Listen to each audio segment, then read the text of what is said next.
Est-ce que l'homme et la femme ont des rôles propres, comme le yang et le yin? Alors ça, c'est certain. Nous ne ressemblons en rien et nous sommes pourtant identiques.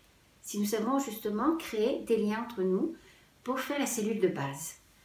Parce que l'homme et la femme, c'est comme s'ils avaient été maîtres, vous savez, d'une cellule et qu'il y avait eu un éclatement pour que chacun puisse apprendre à grandir, à s'exprimer, mais sans perdre de vue le rôle essentiel de se retrouver pour recréer une cellule d'amour.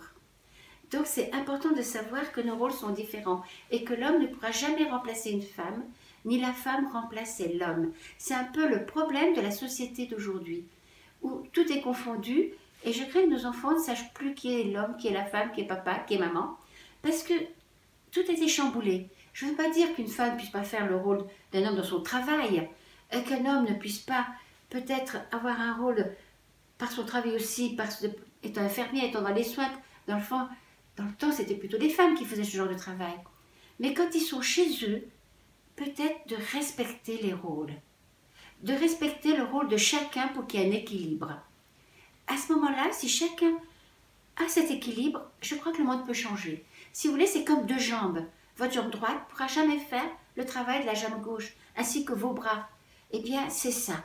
Comprendre que nous sommes nés d'une même cellule, on est identiques, divisés pour apprendre, pour grandir, qui doit se réunir, mais en respectant que chacune est différente et en même temps pareil par sa création.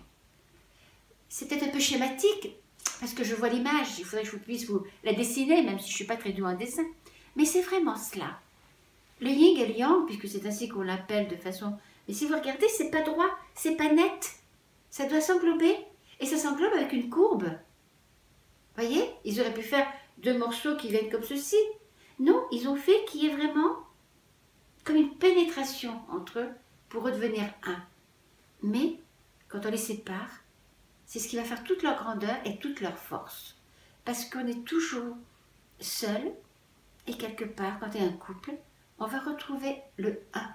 Et dans le temps, c'était magnifique, parce que les gens disaient, c'est ma moitié.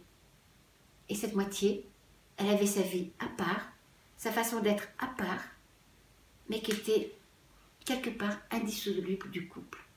Alors essayons de retrouver ce terme de moitié dans toutes les unions qui puissent exister, de façon que justement le yin et le yang reflètent la lumière et non pas la lutte ou vouloir ressembler à l'autre.